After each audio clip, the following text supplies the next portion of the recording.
Alors quand on loue un logement, que ce soit pour des vacances ou comme pour nous, dans notre cas, le fait de voyager à plein temps et de louer un logement, par exemple par la plateforme Airbnb, quand on loue un logement, on a toujours un petit peu la crainte, l'appréhension que quelqu'un puisse s'introduire dans le logement. Ça peut être par exemple d'avoir peur que le propriétaire, en notre absence, puisqu'il a le double des clés, puisse venir parce qu'il habite au-dessus du logement ou juste à côté, enfin à proximité, qu'il puisse entrer dans le logement pendant notre absence et qu'il puisse fouiller un petit peu dans nos affaires personnelles. Après, on peut avoir aussi peur que quand on ne connaît pas, qu'il y ait une personne qui rentre, mais avec des intentions beaucoup plus malhonnêtes et qu'il soit là pour vous Bref, se voler. faire cambrioler, quoi, tout Voilà, simplement. de se faire cambrioler. Et donc, c'est vrai que c'est quelque chose qui nous traverse l'esprit quand on se trouve dans un logement qui n'est pas le nôtre et qu'on est quelque part dans un pays étranger.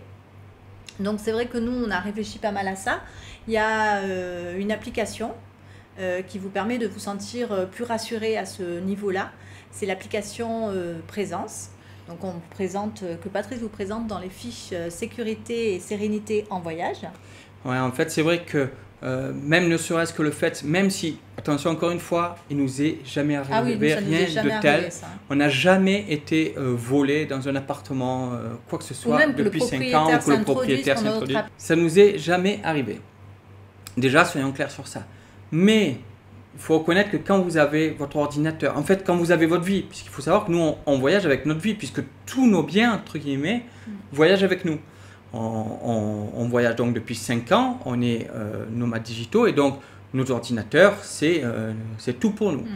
Donc, quand vous les laissez dans un nouveau lieu, principalement, et qu'après vous vous dites, je vais promener tranquillement, on va visiter la ville, quand vous ne connaissez pas encore, c'est vrai que de quitter l'appartement où vous venez d'arriver, ou même plus tard, selon l'endroit, ça peut vous travailler l'esprit et de vous gâcher la promenade, parce que vous pouvez très bien avoir au fond de la tête derrière l'idée de vous dire, et j'espère que tout se passe bien, j'ai vu que la fenêtre n'avait pas l'air très sécurisée. Ou le voisinage, voilà, le voisinage était bizarre. Le quartier n'est pas très sécure. Voilà, ou la porte, je ne sais pas si elle fermait bien, enfin, vous savez, vous découvrez les trucs.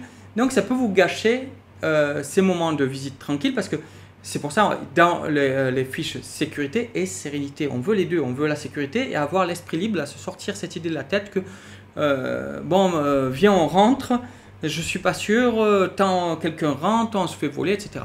Voilà, l'application Présence, donc vous la mettez, nous on la met sur l'iPad, on a le téléphone, l'iPhone avec nous. Bon, tout ce qui est, dès que vous avez une connexion, il faut avoir une connexion réseau pour être averti en temps réel. Mais dès qu'il y a un mouvement dans l'appartement, dans la maison, eh bien vous êtes prévenu sur votre iPhone, ça marche aussi sur Android, directement. Ce qui permet donc de vous dire, bon mais voilà, même si vous avez un doute, vous regardez, vous voyez qu'il n'y a personne. Bon, que c'est pas la peine de vous gâcher la visite parce que vous dites pourvu que personne soit rentré.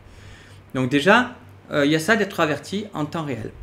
Alors le truc, par contre, que je tenais à vous expliquer, bon ça pour l'application Présence, on présente tout ça, je crois même que j'avais fait une autre vidéo sur le sujet, mais un point important dont je souhaiterais parler, c'est que donc on utilise l'iPad, vous pouvez utiliser l'iPhone, vous pouvez utiliser Android. Android je connais moins, mais par exemple sur iPhone et sur iPad, vous avez un mode accès guidé sur votre appareil. Alors je vous montre ça en temps réel.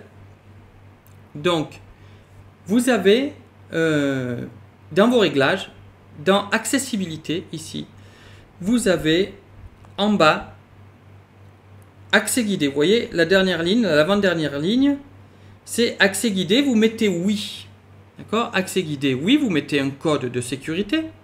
Limite de temps, vous en mettez aucun, d'accord? C'est pas la peine, c'est au contraire. Et la raccourci accessibilité accès guidé, vous allez mettre, donc vous allez le mettre à accès guidé, c'est-à-dire qu'en cliquant 3 fois sur le bouton principal, vous activez l'accès guidé. D'accord? Ce que ça permet, c'est la chose suivante. Vous allez lancer donc l'application Présence. Donc, vous lancez l'application Présence, vous la mettez donc ici, bon, vous mettez en mode dim screen comme ça pour que ça s'éteigne. Ok, au moins, vous voyez que ça s'éteint et donc la personne voit juste un écran noir. Donc jusqu'à présent, bon, elle va pas se douter forcément qu'elle est filmée. Au départ, elle ne le saura pas. Mais cette personne-là, elle va venir, elle va vouloir vous le voler, votre bel iPad ou votre bel iPhone qui est sur la table justement ou dans l'entrée. Enfin, en généralement, nous, on le met à côté de l'ordinateur sur la table. Aussi, pour voir l'entrée. Donc, elle va vouloir le prendre, elle va toucher et ça va s'allumer. Donc, ce qu'elle pourrait faire tout simplement, c'est quitter. D'accord? Elle quitte. Et voilà. Et puis même, si elle le voit qu'elle a été filmée, puisque ça va prévenir à ce compte-là qu'il va y avoir sur l'écran, hein, il va y avoir une indication comme quoi il y a eu du mouvement. Pendant ce temps-là, moi, ça va m'envoyer le film de ce qui se passe dans la maison. Ça va me prévenir et ça va enregistrer sur un cloud la vidéo de ce qui se passe. Les vidéos, parce que ça va en enregistrer régulièrement tant que je n'ai pas désactivé la situation. Donc, du coup, elle pourrait très bien aller dans les menus et effacer les vidéos puisqu'elle aurait l'accès complet dans ces cas-là. D'accord? Donc, la solution, elle est très simple en fait sur iPad et iPhone. Donc, c'est ce fameux mode accès guidé.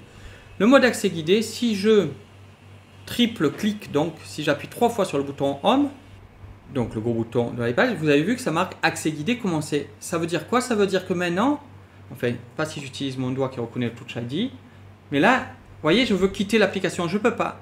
Accès guidé est activé, d'accord?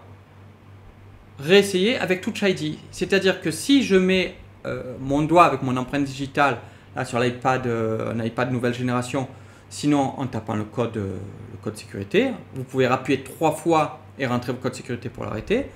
Mais sinon, on ne peut pas sortir de ce mode. C'est-à-dire que le gars ne peut rien faire pour empêcher l'appareil de le filmer. Et en général, on met plutôt dans l'autre sens. La caméra, c'est plutôt dans l'autre sens qu'on filme pour que ce soit penché. C'est-à-dire que là, qui est filmé, là, en train de prendre mon appareil, même s'il l'éteint, là par exemple, il veut éteindre. D'accord? Accès guidé est activé, il ne peut pas éteindre l'appareil. Il ne peut même pas l'éteindre. Il est obligé d'attendre que se vide la batterie. Et quand il va le rallumer, ça sera toujours dans ce mode-là, toujours dans cette application et toujours en accès guidé. Donc il ne pourra rien faire avec l'appareil, d'une part, sauf m'indiquer où il est. Donc vous voyez, c'est quand même assez pratique comme utilisation. Tu trouves pas? Voilà, donc on voulait vous présenter. N'oubliez pas que si vous utilisez Présence donc avec un appareil iOS, d'activer le mode accès guidé, c'est beaucoup plus efficace. À bientôt. Bye bye, à bientôt.